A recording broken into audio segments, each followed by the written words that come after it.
ఎంత బాధాకరం అంటే తమకి ఛానళ్ళు పచ్చ ఛానళ్ళు ఉన్నాయి కదా అని అబద్ధాలని ఏ విధంగా అందంగా నూరి ప్రజల మీద పోశారు. అవి నమ్మిన ప్రజలు ఈరోజు నట్టేట మునిగిపోయి ఏ విధంగా ఏడుస్తున్నారో రాష్ట్రంలో ఎక్కడికి పోయినా స్పష్టంగా కనిపిస్తుంది. ఏ రోజైతే చంద్రబాబు నాయుడు ముఖ్యమంత్రి అయ్యాడో ఆ రోజు నుంచి రాష్ట్ర ప్రజలకి కష్టాలు కన్నీళ్లు తప్ప మరొకటి లేదు అనేది స్పష్టంగా అర్థమవుతుంది. ఎందుకంటే ముఖ్యంగా రైతులు ఖరీఫ్లో కరువు, ఇప్పుడు రబీలో కరువు. ఈవీఎంలన్నీ మేనేజ్ చేయగలడు కానీ చంద్రబాబు నాయుడు కరువుని మేనేజ్ చేయలేకపోతున్నాడు. ఆయన ఎప్పుడు వచ్చినా ఏ విధంగా కరువుతో జిల్లాలు రైతులు ఎలా అల్లల్లాడిపోతున్నారో మనం కళ్ళారా చూస్తున్నాం. ఈరోజు రైతులకి రైతు భరోసా లేదు, గిట్టుబాటు ధర లేదు, కరువు వస్తే దానికి కాంపెన్సేషన్ లేదు. ఈ విధంగా రైతుల్ని మోసం చేస్తూ ముందుకు వెళ్తున్నారు. అండ్ సిగ్గు లేకుండా ఎన్నికల ముందు లోకేష్ గారు చేసిన కామెడీ పాదయాత్ర 2 రోజులు చేస్తే 2 రోజులు రెస్ట్. ఆ పాదయాత్రలో పెట్రోల్ బంకుల దగ్గర సెల్ఫీలు తీసుకోవటం, సూపర్ మార్కెట్ల దగ్గర సెల్ఫీలు తీసుకోవటం, సబ్ స్టేషన్ల దగ్గర సెల్ఫీలు తీసుకోవటం, మేము కరెంటు పెంచము, మేము పెట్రోల్ డీజిల్ పెంచము, నిత్యావసర వస్తువుల ధరలు పెంచము అని చెప్పి గొప్పగా చెప్పుకున్నారు. ఈరోజు నేను లోకేష్ని సూటిగా అడుగుతున్నాను, మీరు మళ్ళీ పెట్రోల్ బంకుల దగ్గర కానీ సబ్ స్టేషన్ల దగ్గర కానీ నిత్యావసర వస్తువులు అమ్మే చోటికి వచ్చి సెల్ఫీలు తీసుకొని మేము పెట్రోల్ డీజిల్ ధరలు తగ్గించాము, మేము కరెంటు ఛార్జీలు తగ్గించాము, మేము నిత్యావసర వస్తువుల ధరలు తగ్గించామని చెప్పే దమ్ము ధైర్యం ఉందా అని అడుగుతున్నా. ఈరోజు పాల నుంచి పవర్ ఛార్జెస్ వరకు అన్నీ పెంచేసి జనాల జీవితాల్ని నాశనం చేస్తున్న మీకు ఖచ్చితంగా తొందరలో జనాలు బుద్ధి చెప్తారని కూడా ఈ సందర్భంగా తెలియజేసుకుంటున్నాను. ఎందుకంటే వీళ్ళు వచ్చిన తర్వాత ఒక పక్క సంక్షేమం లేదు, ఒక పక్క అభివృద్ధి లేదు. అండ్ చాలా ముఖ్యమైనది మహిళలకి సంక్షేమం లేకపోయినా పర్లేదు కానీ భద్రత లేకుండా పోయింది. వాళ్ళు అసెంబ్లీలో అడిగిన క్వశ్చన్కి ఇచ్చిన ఆన్సర్లోనే మీకు తెలుస్తుంది. జూన్ 24 నుండి జనవరి 25 వరకు 16,809 కేసులు. అంటే ప్రతిరోజు దాదాపుగా 70 మంది మహిళలు చిన్నపిల్లల మీద ఏ విధంగా రేపులు కానీ అఘాయిత్యాలు కానీ టార్చర్లు కానీ న్యాయాలు కానీ అన్నీ జరుగుతున్నాయో వాళ్ళే సాక్షాత్తు అసెంబ్లీలో అడిగిన క్వశ్చన్కి ఇచ్చారు.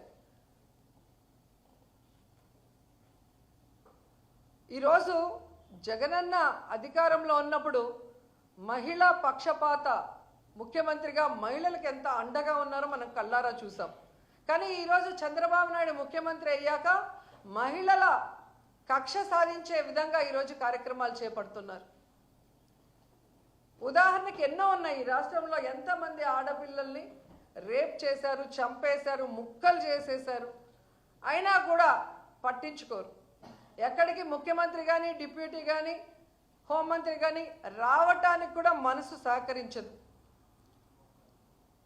ఎందుకు ఇవన్నీ జరుగుతున్నాయి అంటే వీళ్ళు విచ్చలవిడిగా ఈరోజు మద్యాన్ని ప్రవహింపజేయటమే. ఎక్కడ చూసినా బెల్ట్ షాపులు, గంజాయి, డ్రగ్స్ ఈ రాష్ట్రంలో ఉన్న యువతని నాశనం చేస్తుంది. ఆ యువత చేతిలో ఈరోజు ఆడపిల్లలు బలి అవుతున్నది నిజం కాదని అడుగుతున్నా. సాక్షాత్తు ముఖ్యమంత్రి ప్రాతినిధ్యం వహిస్తున్న కుప్పంలో కానీ హోంమంత్రి ప్రాతినిధ్యం వహిస్తున్న వైజాగ్ ప్రాంతంలో ఈరోజు ఎకరాలకు ఎకరాలు గంజాయి పండిస్తుంటే ఏం చేస్తున్నారని అడుగుతున్నా. 100 రోజుల్లో గంజాయి లేకుండా నిర్మూలిస్తామన్న మీరు ప్రాతినిధ్యం వహిస్తున్న చోట ఇంత గంజాయిని పండిస్తూ ఈ విధంగా బెల్ట్ షాపుల్ని పెట్టించి విచ్చలవిడిగా మందు సరఫరా చేస్తూ కొత్తగా డ్రగ్స్ను కూడా తీసుకొచ్చారు. సాక్షాత్తు ముఖ్యమంత్రి గారు నివాసం అంటున్న గుంటూరు ప్రాంతంలోనే ఈరోజు డ్రగ్స్ దొరుకుతున్నాయంటే వీళ్ళు ఏం పరిపాలిస్తున్నారని నేను అడుగుతున్నాను. వీటి వల్లే కదా ఆడవాళ్ళ మీద ఇన్ని అఘాయిత్యాలు జరుగుతున్నాయి. మొన్నటికి మొన్న మనం చూసాం కిమ్స్లో ఫార్మసీ స్టూడెంట్ని ఆ ఏజీఎం దీపక్ అనేవాడు ఎలా బ్లాక్మెయిల్ చేశాడు, ఎలా అమ్మాయిని లోబర్చుకున్నాడు, ఎలా అమ్మాయిని వాడుకున్నాడు. ఈరోజు ఆ అమ్మాయి ఆత్మహత్య చేసుకునేదానికి ఎలా కారణమయ్యాడో కల్లారా మనం చూస్తున్నాం. మార్చి 23వ తేదీన జరిగితే సూసైడ్ అటెంప్ట్ 3 రోజుల వరకు ఆ కేసుని ఎలా నీరుగార్చాలన్న ప్రయత్నమే ఈ ప్రభుత్వం చేసింది. ఎందుకంటే హాస్పిటల్ చంద్రబాబు నాయుడు సామాజిక వర్గానికి ఆయనకు కావాల్సిన మనిషిది. ఆ ఏజీఎం దీపక్ తెలుగుదేశం పార్టీ నాయకుడు. సో వాళ్ళని కాపాడటానికి ఆ తల్లిదండ్రులకి కడుపు కోత మిగిల్చే విధంగా ఆ కేసును నీరుగారుస్తూ ఆ అమ్మాయిని అదే హాస్పిటల్లో ట్రీట్మెంట్ చేస్తున్నట్టు నటించడం అనేది దురదృష్టకరం. కేసు ఎప్పుడు జరగలేదండి, వాళ్ళు ఊరికే చెప్తా ఉంటారు అంతే. ఎందుకంటే క్లియర్ కట్గా టీడీపీ వాళ్ళే అసెంబ్లీలో అలాగే శాసనసభలో శాసన మండలిలో రెండిట్లో ఆన్సర్ ఇవ్వటం జరిగింది. దీనికి ఎంత అమౌంట్ కేటాయించారు, దాన్ని R&B ద్వారా ఎలా టెండర్లకి ఎంత అమౌంట్ కేటాయించారు, ఏ విధంగా పర్చేస్ చేశారు, అలాగే 26 జిల్లాల కలెక్టర్లకి ఆ అమౌంట్ ఎలా ట్రాన్స్ఫర్ చేసి అక్కడ గేమ్స్ని ఆడించారు, ప్రైజ్ మనీ డిస్ట్రిబ్యూట్ చేశారు అనేది క్లియర్ కట్గా ఉంది. ఇక్కడ మినిస్టర్కో లేదా బైరెడ్డి సిద్ధార్థకో ఏం సంబంధం ఉంది? డైరెక్ట్గా అవి జరిగిపోయినాయి. కలెక్టర్లకు వెళ్ళింది, R&B దీనికి వెళ్ళింది. సో దేనికి ఎంత వెళ్ళింది, ఏ విధంగా వర్క్ జరిగిందని క్లియర్గా ఉంది.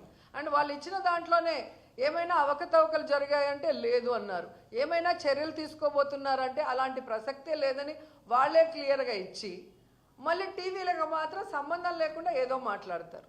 అంటే మొదటి నుంచి వాళ్ళు చేసేది ఆన్ పేపర్ వాళ్ళు అబద్ధం చెప్పలేరు, ఎందుకంటే అది వాళ్ళ మెడకి ఉరితాడులాగా బిగుసుకుంటుంది.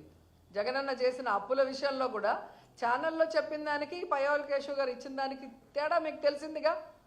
నక్కకి నాగలోకానికి ఉన్నంత తేడా ఉంది. అట్లాగే ఇది కూడా వాళ్ళు ఆన్ పేపర్ ఇచ్చింది, అలాంటి తప్పు జరగలేదు, వాళ్ళకి ఎలాంటి శిక్ష మేము వేయలేదు, ఈ డబ్బు ఏ విధంగా వాళ్ళు ఖర్చు పెట్టారు, ఎవరెవరి ద్వారా అనేది క్లియర్ కట్గా ఉన్నప్పుడు సంబంధం లేని మాకు లేదా బైరెడ్డికి ఏదో కేసులు పెట్టేసినారు అంటే వాళ్ళ మనసులో వాళ్ళకి ఆశ ఉంది, రోజాని అరెస్ట్ చేసేయాలి, సంబరాలు చేసుకోవాలి, లేదా కొడాలి నాన్ని అరెస్ట్ చేసేయాలి, సంబరాలు చేసుకోవాలి, లేదా పేరుని నాని లేదా అంబటి. అంటే ఎవరైతే గట్టిగా మాట్లాడతారో, ఎవరైతే టీడీపీ జనసేన చేసే తప్పుల్ని ఎత్తి చూపిస్తారో వాళ్ళని అరెస్ట్ చేస్తే వీళ్ళకి సంబరం. అంతేగాని వాళ్ళు మంచి పనులు చేసి పేరు తెచ్చుకుందాం, వాళ్ళ నోర్లు ముయిద్దామన్న ఆలోచనే లేదు వాళ్ళకి.